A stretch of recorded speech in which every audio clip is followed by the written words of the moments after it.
انا کا محور غرور ہستی، خودی کا محور خدائے حق ہے۔ انا میں بندہ غلام اپنا، خودی کی منزل رضائے حق ہے۔ بسم اللہ الرحمن الرحیم۔ السلام علیکم۔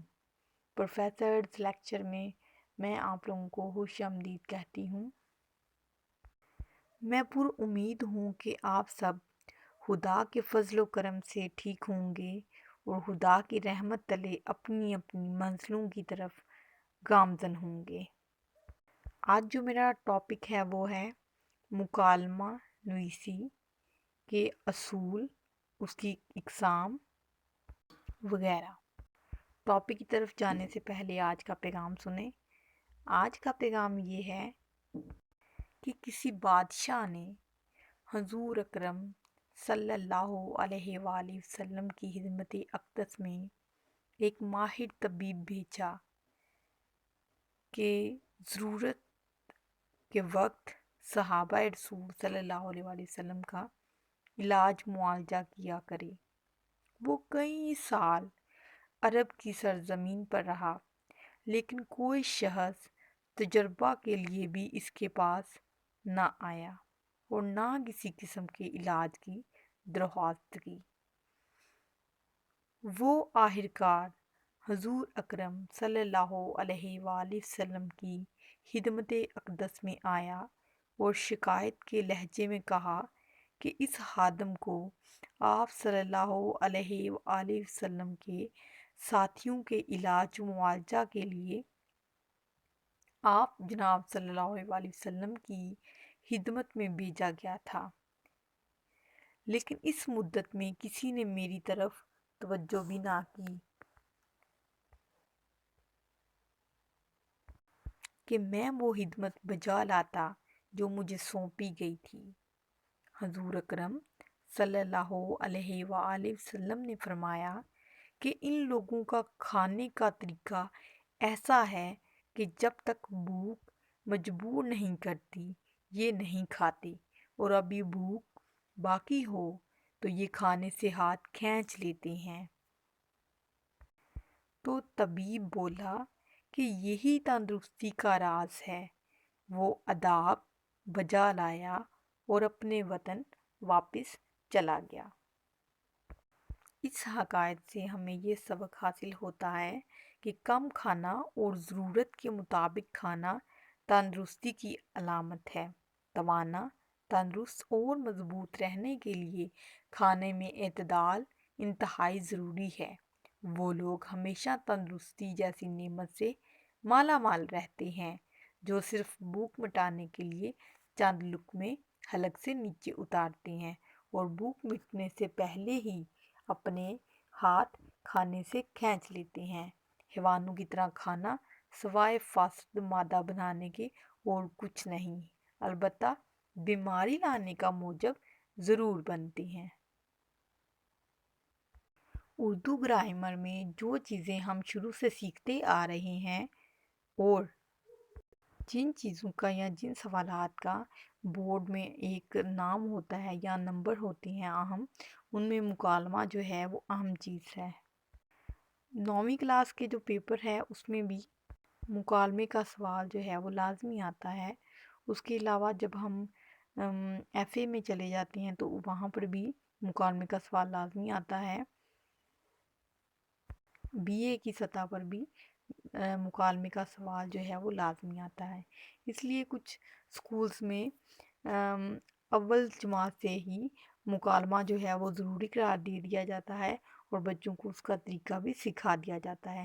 لہٰذا اس ویڈیو میں ہم مکالمہ نویسی کے بارے میں مکمل گفتگو کریں گے انشاءاللہ۔ تو سب سے پہلے ہم جانیں گے کہ مکالمہ ہوتا کیا ہے، اس کے کیا معنی ہیں۔ مکالمہ کے معنی ہیں آپس میں بات چیت کرنا، ایک شخص کا دوسرے شخص کے ساتھ ہم کلام ہونا۔ اردو ادب کی اصطلاح میں مکالمہ ایک ایسی نثری صنف سخن کو کہا جاتا ہے جس میں دو اشخاص کا تصور کر کے ان کے اوصاف یا احوال وضع کر کے سب کردار اور اقوال ان کی زبان سے ادا کرائے جاتے ہیں،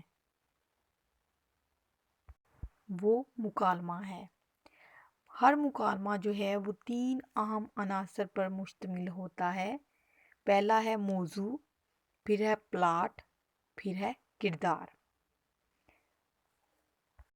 سب سے پہلے ہم موضوع کے بارے میں بات کریں گے۔ یہ مکالمہ نگاری کا سب سے پہلا اور اہم مرحلہ ہوتا ہے۔ جب تک کوئی موضوع پیش نظر نہیں ہوگا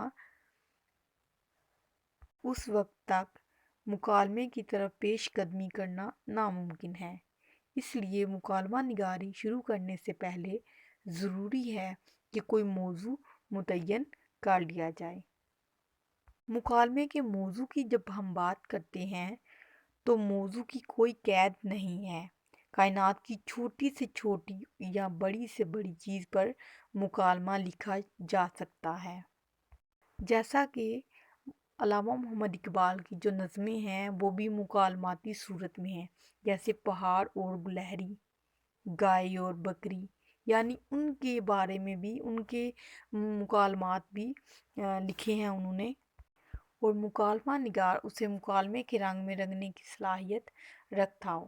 اس کے لیے یہ بھی ضروری نہیں ہے کہ پس منظر جو ہے وہ پہلے سے موجود ہو، بلکہ مکالمہ نگار اپنے قلم کے زور سے فرضی خیالات اور افکار کو بھی مکالمے کا پیکر اختیار کر سکتے ہیں۔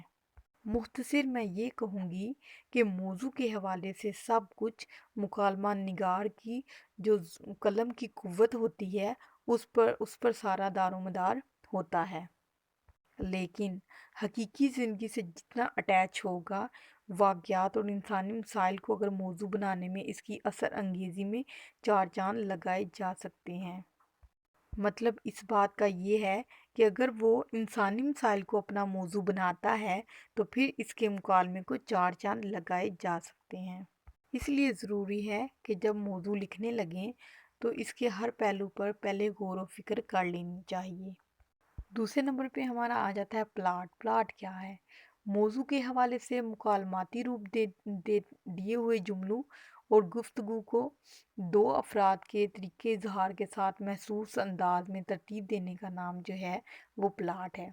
پلاٹ مکالمے کا ایک ایسا حصہ ہے جہاں مکالمہ نگار کو لکھتے وقت بہت سی چیزوں کا خیال رکھنا ہوتا ہے۔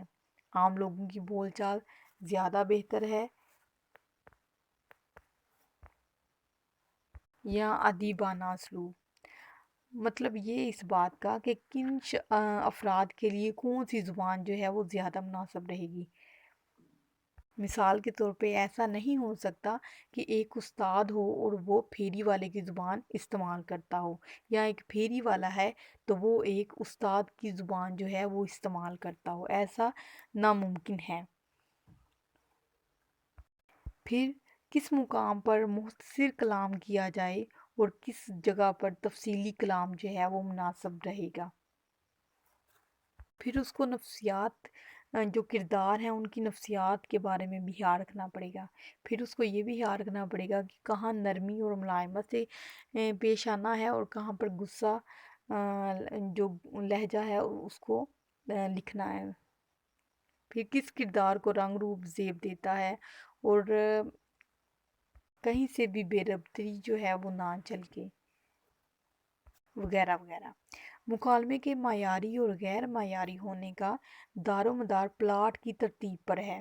گویا پلاٹ جو ہے وہ مکالمے کے لیے ایک آزمائش کن ہاردار وادی ہے۔ اگر وہ اس وادی پر پرہار سے صحیح سلامت گزر جاتا ہے تو 99% جو ہے وہ کامیاب ہو جاتا ہے۔ ایک کامیاب پلاٹ کے لیے پلاٹ کے تقاضوں سے واقف ہونا بہت ضروری ہے۔ اگلا جو ہمارا ہے وہ ہے کردار۔ کردار کیا ہے؟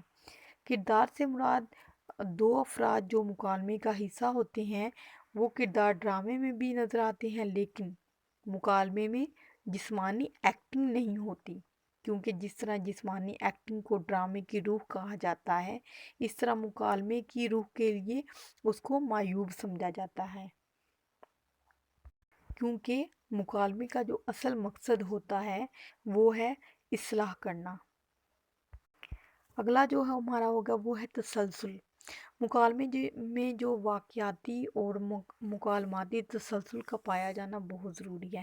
اس کے بغیر جو ہے مکالمے بے لطف اور بد مزہ سا ہو جاتا ہے۔ پھر آگے آتے ہیں کہ مکالمے کی اقسام کتنی ہیں۔ مکالمے کے لیے نہ تو کسی موضوع کی قید ہوتی ہے اور نہ کسی زمان و مکان کی قید ہوتی ہے۔ ہر موضوع پر مکالمہ جو ہے وہ لکھا جا سکتا ہے۔ ان میں مختلف جن میں ہے تعلیمی مکالمہ، سیاسی مکالمہ، سماجی مکالمہ، تہذیبی و ثقافتی مکالمہ، تاریخی مکالمہ، مذہبی مکالمہ، اصلاحی مکالمہ، مزاحیہ مکالمہ، علمی مکالمہ اور سائنسی مکالمہ وغیرہ وغیرہ۔ ٹھیک ہے، اب مکالمہ لکھنے کے اصول کیا ہیں؟ مکالمہ کا ایک اصول تو یہ ہے کہ جو کچھ کہا جائے وہ مختصر، واضح اور موضوع کے عین مطابق ہو۔ مکالمے کو ہمیشہ کسی منطقی انجام تک پہنچایا جانا چاہیے، درمیان میں نہیں چھوڑنا چاہیے۔ مکالمے میں مخاطب کے مقام اور مرتبے کا مکمل لحاظ رکھا جانا چاہیے۔ اب یہ نہیں کہ ایک استاد کے بارے میں ہم بات کرنے لگے ہیں تو تم کہہ کر بلایا جائے۔ ٹھیک ہے، اس طرح ان کے مرتبے اور مقام کا خیال رکھا جائے۔ مکالمے کی جو زبان ہے وہ شگفتہ ہونی چاہیے، دلچسپ ہونی چاہیے اور بالکل واضح ہونی چاہیے۔ تہذیب و اخلاق کے معیار سے گرا ہوا کوئی بھی لفظ یا جملہ نہیں بولنا چاہیے۔ ایک ہی بات کو بار بار دہرانے سے گریز کرنا چاہیے۔ اس سے جو مکالمے میں جو پھیکا پن ہے وہ پیدا ہو جاتا ہے۔ آخر میں آپ لوگوں کو بتاؤں گی کہ اس کی جو مکالمے کی جو روایت ہے وہ کہاں سے آئی ہے۔ تو مکالمے کی جو روایت ہے وہ مغرب سے آئی ہے اور سقراط کے مکالموں سے ہوتی ہے، اور اس کی جو اشاعت ہے وہ افلاطون نے کی تھی۔ ٹھیک ہے، لیکن ان دونوں سے پہلے جو ہندوستان میں ادب میں مکالمے کی صورت میں مکالمے موجود تھے، ادب کی صورت میں مکالمے جو ہیں وہ موجود تھے۔ آج کے لیے اتنا ہی، کیونکہ میں اگر مزید بولتی گئی تو ویڈیو تھوڑی لینتھ میں چلی جائے گی، اور ویڈیو کو میں ادھر ہی اختتام کروں گی۔ یہ انفارمیٹیو ویڈیو آپ کو کیسی لگی کمنٹ سیکشن میں ضرور بتائیے گا۔ چینل کو ابھی تک سبسکرائب نہیں کیا تو سبسکرائب کر دیں، ویڈیو کو لائک کر دیں اور شیئر کر دیں، تاکہ ہماری آنے والی ہر ویڈیو آپ تک بآسانی اور سب سے پہلے پہنچ سکے۔ اپنا اور اپنے پیاروں کا خیال رکھیے گا۔ تب تک کے لیے اللہ حافظ۔